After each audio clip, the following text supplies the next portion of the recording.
चलिए फोकस करेंगे corporate are में अब 1999 में शुरू हुई देश की दिग्गज मोबाइल गेम कंपनी नज़ारा टेक्नोलॉजीज। वेल करीब 3800 करोड़ रुपीस का इसका मार्केट कैप है। Interactive gaming, e sports and gamified early learning ecosystems बनाती है। ये कंपनी क्यों है हमारे रडार पर? वेल इसलिए क्योंकि कंपनी के नतीजे कल आए और तिमाही आधार पर आय 8% घटी है 290 करोड़। वहीं मुनाफा 53% घट के 10 करोड़ पर आया। मार्जिन में भी अगर देखें तो एक्चुअली ज़्यादा बदलाव नहीं है, स्थिर है 9.4% पर।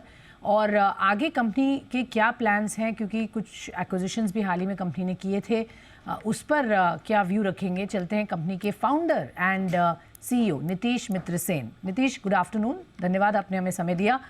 पहले तो क्वार्टर ऑन क्वार्टर नंबर्स अगर हम देखते हैं, कंपनी ने एक वीक परफॉर्मेंस इस क्वार्टर दिखाई है और ईयर ऑन ईयर के बेसिस पे देखते हैं तो ठीक ग्रोथ है, लेकिन क्या वजह रही सर? नंबर्स थोड़े वीक क्यों दिख रहे हैं सीक्वेंशियली? सीक्वेंशली एक्चुअली आपको देखना पड़ेगा कि जो हमारा Q3 नंबर रहता है, हमारे काफ़ी रेवेन्यूज यूएस से आते हैं, ओवर 40% यूएस से आते हैं और काफ़ी हमारे बिजनेस में सीजनैलिटी रहती है। जो Q3 रहता है, जो अक्टूबर नवंबर दिसंबर रहता है, उसमें एक तो यूएस में क्रिसमस रहता है और एड्स ईसीपीएम्स काफ़ी हाई रहते हैं। तो successive quarters Q3 to Q4 comparison आपका एक्चुअली आपको सही अंदाज़ा नहीं देगा। अगर आप ईयर ऑन ईयर देखें तो हमारा काफ़ी ग्रोथ हुआ है Q4 में। हमारा year on year revenue growth जो है Q4 टू Q4 65% का रेवेन्यू ग्रोथ है।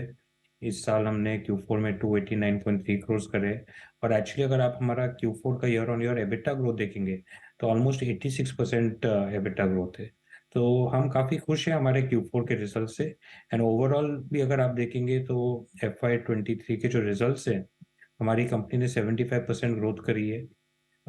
620 करोड़ पिछले साल रेवेन्यू था हमारा, ये साल हम लोग ने 1091 करोड़ रेवेन्यू करा है और ये सारी ग्रोथ प्रॉफिटेबिलिटी के द्वारा ही आई है। 109.7 करोड़ की एबिटा है हमारे पूरे साल की। सो हम ओवरऑल काफ़ी खुश हैं हमारे रिजल्ट्स के साथ। आप कह रहे हैं year on year in numbers को देखें, सीक्वेंशियली ना देखें, और उसका आपने तर्क दिया, लेकिन मैं मार्जिन्स पर आपसे जानना चाहूँगी किस तरीके की गाइडेंस लग रही है मार्जिन्स को लेकर, क्योंकि फ्लैट रहे हैं अगर मैं क्वार्टर क्वार्टर की बात करती हूँ तो।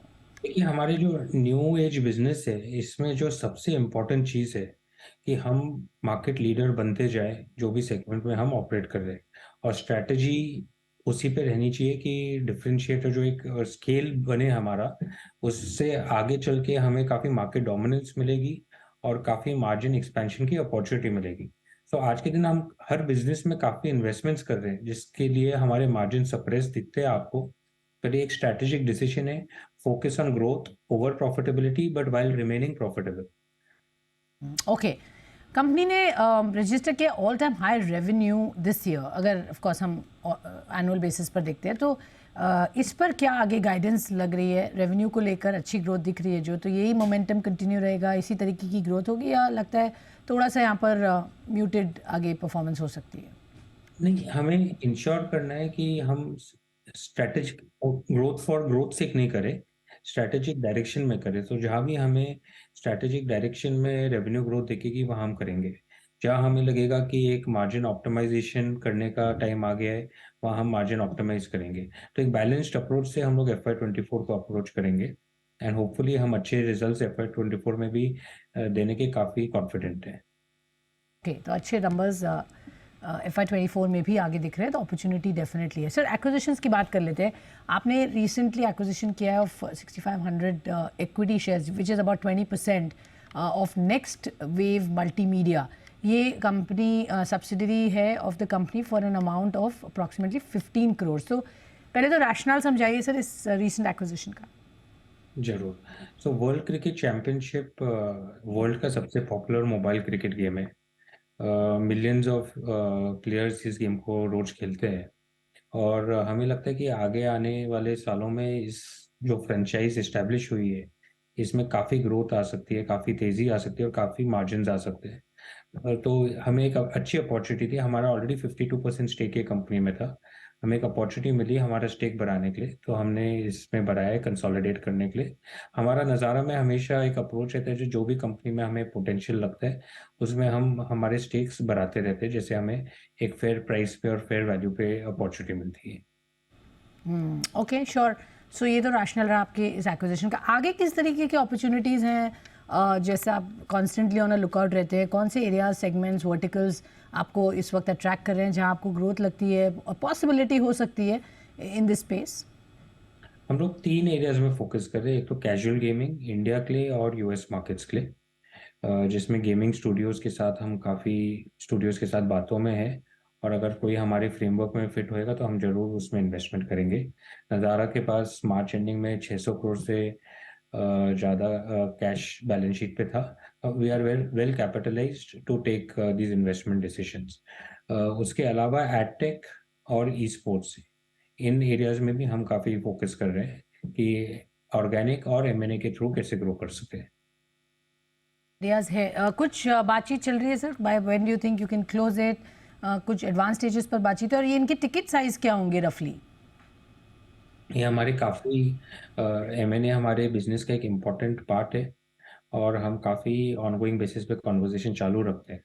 आज के पिछले कुछ महीनों और साल की बात करें तो ग्लोबली जो एक मार्केट इन्वायरमेंट थोड़ा ठंडा है, उसकी वजह से हमें काफ़ी अच्छी वैल्यू डील्स की अपॉर्चुनिटीज़ भी मिल रही है। तो हमें हमारी इच्छा है कि हम तेज़ी से कुछ इन्वेस्टमेंट्स करें। एट द सेम टाइम थोड़ा संभल के करें कि हम राइट वैल्यू की चीज़ करें और अच्छी एसेट खरीदें।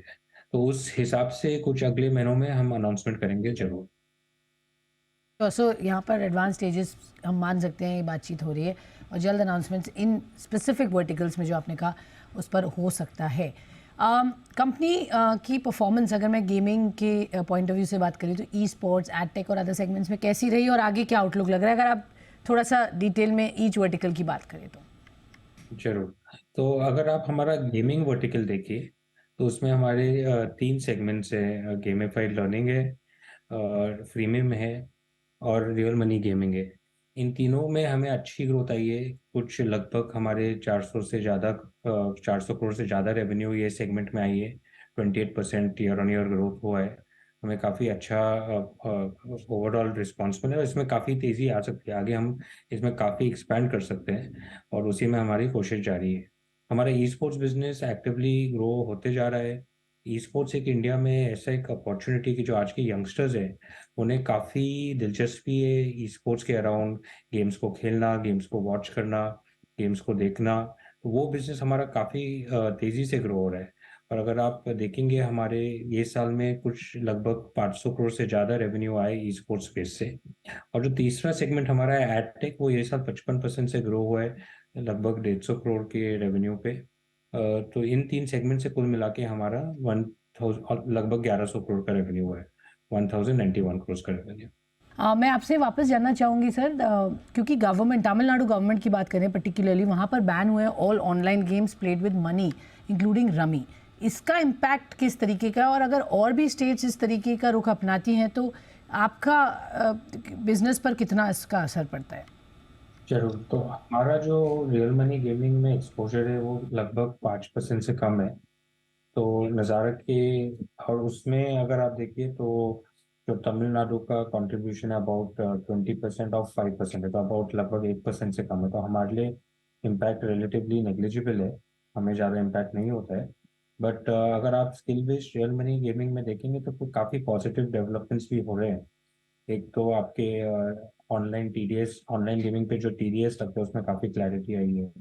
तो मिनिस्ट्री ऑफ आईटी, उन्होंने एक फ्रेमवर्क इशू करा है सेल्फ रेगुलेटरी ऑर्गेनाइजेशन के, तो ये ओवरसी करेंगे। तो गवर्नमेंट काफ़ी पॉजिटिव स्टेप्स ले रही है ये बिजनेस को बढ़ाने के लिए, और हमें लगता है कि नज़ारा के लिए भी एक अच्छी अपॉर्चुनिटी है आगे स्केल अप करने के लिए, तो हम काफ़ी फोकस्ड है इसमें। बट किडोपिया, जो कि गेमिंग ऐप है किड्स के लिए अंडर 5 इयर्स इन यूएसए, यहाँ पर अच्छा मोमेंटम इंक्रीज हम देख रहे हैं, सब्सक्राइबर बेस भी बड़ा है। इसको आप कैसे कैपिटलाइज करेंगे, आगे क्या लग रहा है, कितना कंट्रीब्यूशन इससे मिल सकता है आपको? हमारे किड्स स्पेस में 2 आईपीज है, एक किडोपिया और एक एनिमल जैम। ये दोनों ही प्रोडक्ट्स में काफ़ी अच्छी तेज़ी आ रही है। यूएस में काफ़ी अपॉर्चुनिटी है, हमारे मोस्ट कस्टमर्स यूएस मार्केट में ये 2 प्रोडक्ट्स के लिए। और इसमें काफ़ी अच्छी रेवेन्यू ग्रोथ भी आएगी FY 24 में, और मार्जिन इम्प्रूवमेंट की काफ़ी आशा है इन दोनों प्रोडक्ट्स में।